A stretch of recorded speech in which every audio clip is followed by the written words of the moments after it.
He's turned my mourning into dancing again. He's lifted my sorrows high, and I can't stay silent. I must sing, for His joy has come. Halo saudara-saudari yang terkasih di dalam Kristus, bertemu lagi dengan saya Onil di Renungan Harian Sulung. Kali ini renungannya saya berikan judul Penghapus Ajaib. Ya, ini sebuah penghapus ajaib ya saudara-saudara, yang bisa menghapus masa lalu kita. Nah, kalau misalnya Anda diberikan penghapus ini oleh saya, penghapus masa lalu ya, apa yang kira-kira Anda hapus dari masa lalu Anda? Nah, ini penting saudara, karena kebanyakan kita hidup sebagai orang Kristen. Banyak hal-hal dalam masa lalu kita yang kita kecewa, dan kita nggak mau ingat lagi masa lalu itu. Banyak hal-hal yang buruk, banyak hal-hal yang benar-benar traumatis, dan bikin kita itu benar-benar lihat bahwa masa lalu ini mengecewakan sekali. Sepertinya kayak Tuhan itu salah bikin masa lalu kita. Nah, penghapus ini bisa menghapus masa lalu Anda. Anda mau menghapus masa lalu Anda? Kalau penghapus ini ada di dalam tangan kita, kira-kira masa lalu yang mana yang akan kita hapus?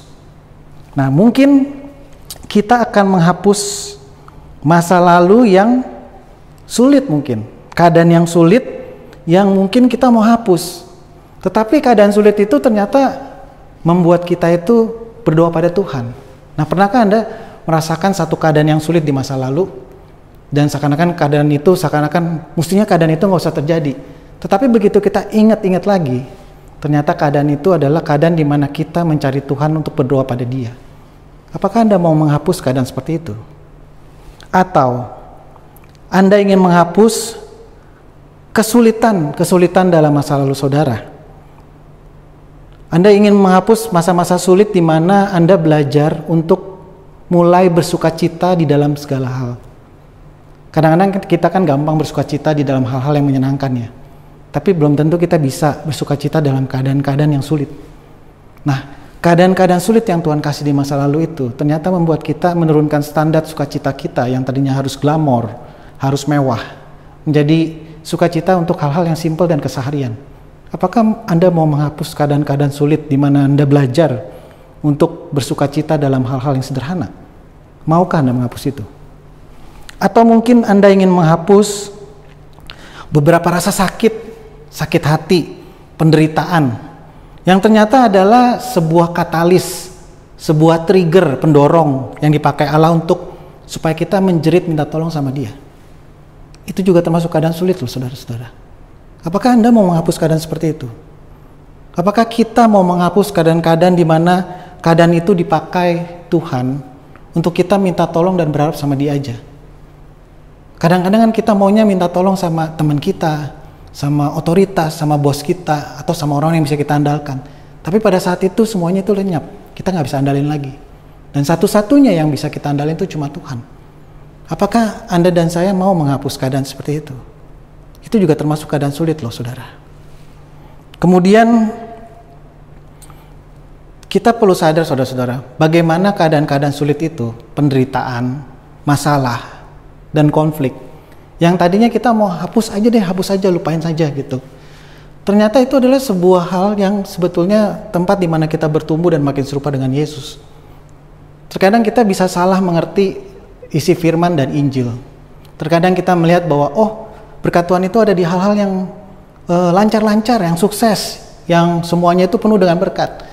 Tapi ternyata banyak sekali kisah-kisah tokoh-tokoh di dalam Alkitab itu menceritakan bahwa perjumpaan dengan Tuhan, encountering dengan Tuhan, bagaimana kita makin mengenal Dia itu terjadi di dalam keadaan-keadaan sulit, di dalam penderitaan, di dalam kesakitan, di dalam kekecewaan, bahkan di dalam jalan-jalan buntu saudara-saudara.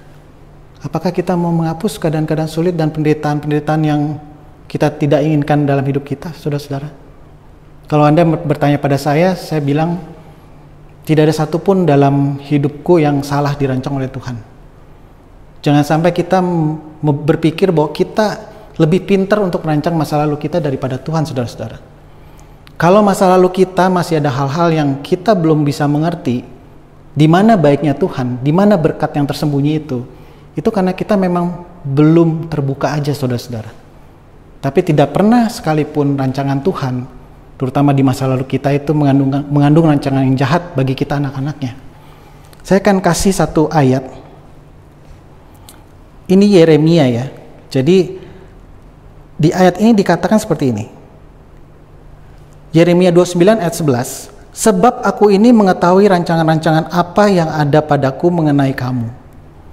Demikian firman Tuhan, yaitu rancangan damai sejahtera dan bukan rancangan kecelakaan, saudara-saudara.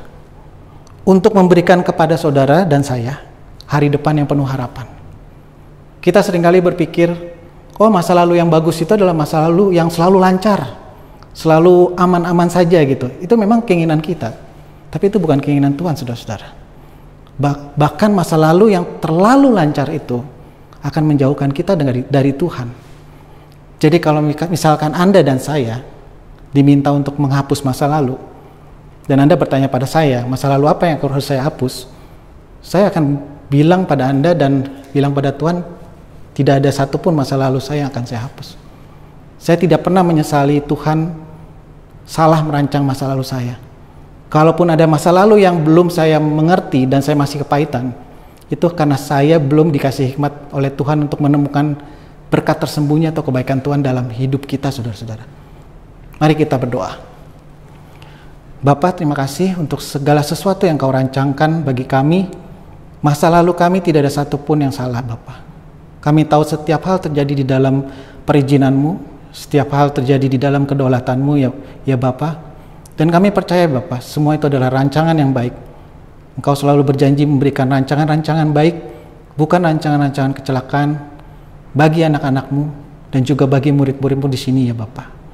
Terima kasih ya Bapa atas anugerah-Mu ya Bapa. Ajar kami mengerti kebaikan-Mu di masa lalu kami.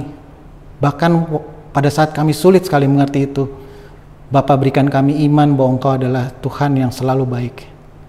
Terima kasih ya Bapa. Di dalam nama Tuhan Yesus kami telah berdoa dan mengucap syukur. Amin. Tuhan Yesus memberkati saudara-saudari sekalian. Joy has come.